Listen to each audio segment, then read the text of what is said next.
As we're getting into the windy season, I want to build a windmill. However, if I'm going to do this, it has to be something unique and one of a kind. So I turned to YouTube to find a bit of inspiration and came across this little wind spinner made from soda cans, which is definitely unique but not one of a kind. Today, I'm going to try and do the same thing, but instead of using two small soda cans like these, I'm going to try and do it using these two massive oil drums.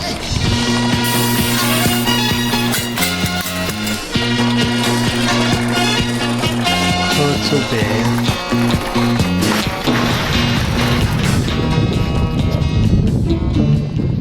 So like in the video, the first thing we have to do is cut away the lids.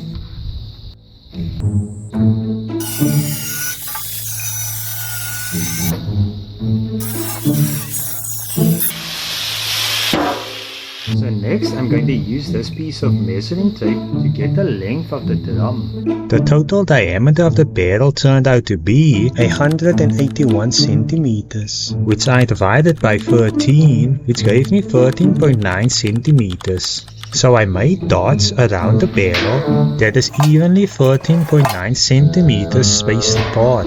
Next, I used a steel bar and a square to make straight and horizontal lines through the markings I made. And before I start cutting this drum into a pasta, I drew up a line on the edge of the barrel, which is going to be important later. With that all done, I began cutting away at the barrel. And also be prepared to have about a dozen of these discs ready, as these drums are going to chew away at them.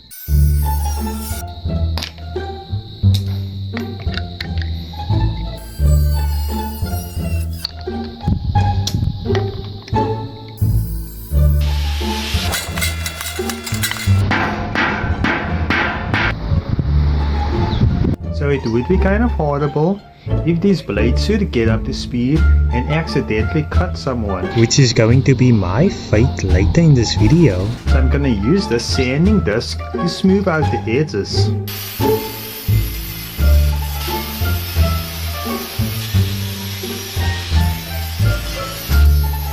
So next I'm going to fold the tip of these edges, which is going to tie the flaps together. I'm going to make the folds where I drew a line on the edge of the barrel. You want to make sure these folds are nice and flat. I used a hammer for some extra persuasion.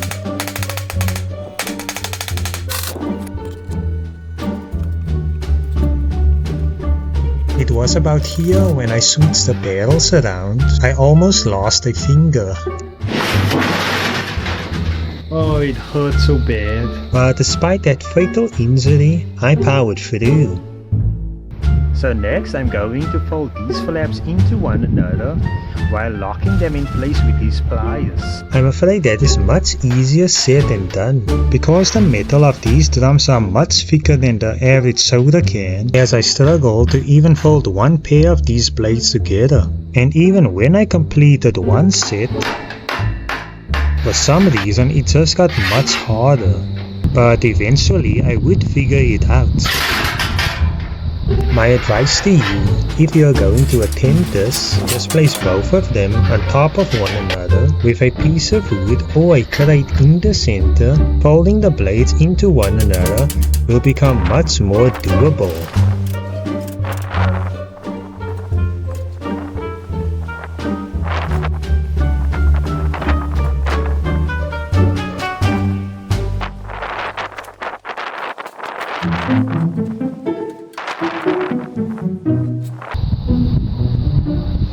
So next I have to drill a hole in the center in the top and bottom, hopefully to fit the shaft through.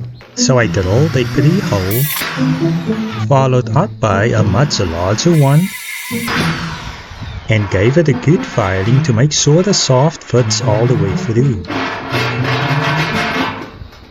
And flipped it around to do the same on the other side.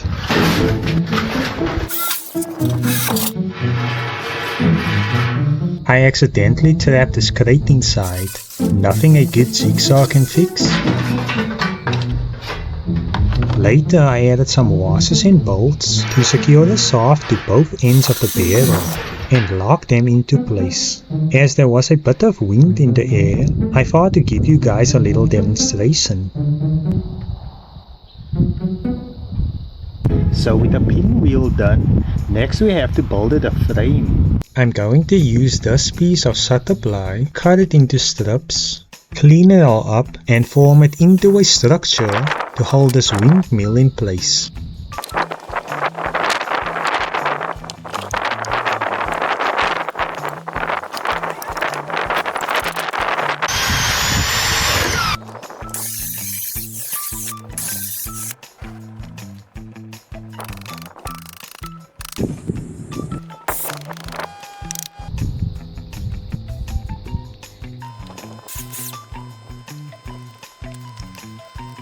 Not too bad. Now for the fun part. By fun meaning lifting this very heavy pinwheel in the air and secure it to this very fragile frame, hoping it would be able to withstand that weight. Then I'm going to add these trolley wheels to the top and bottom of the shaft, which is not only going to support the weight, but also allow the shaft to rotate freely. The bottom wheel will kind of sit on this little frame, and for the top wheel, I clamped it down using these clamps, and stood back as I was mesmerized how this skinny little structure was able to support that weight. But sadly, I spoke too soon. And let this be a lesson to you. As soon as I felt comfortable enough to turn my back and walk away from the frame, well, this happened.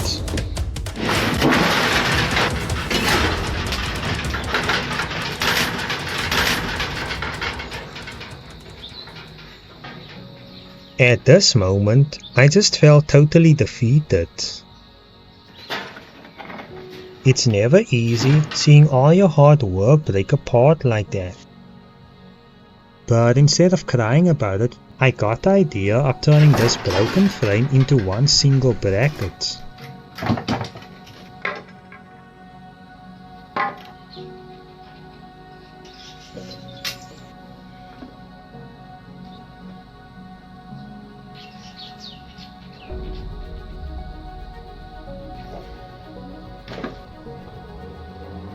And secure it to this fence post. And with a little bit of help, we managed to get the pinwheel in the air.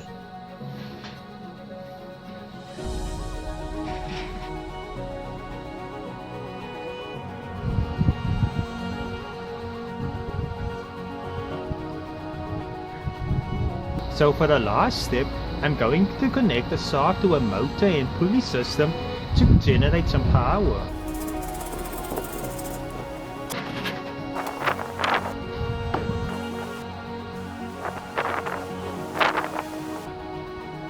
So to indicate signs of power, I'm going to connect a socket to the motor plus this light bulb.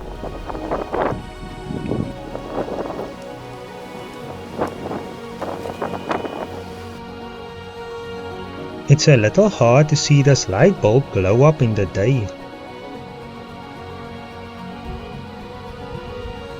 But at night, it becomes a little bit more clear.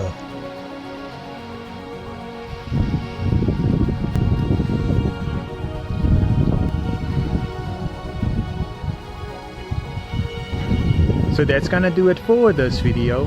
If you are interested in any bonus clips, early access to the latest videos, or just want to offer some general support, you can find and do all of that on my Patreon, and I'll see you in the next one.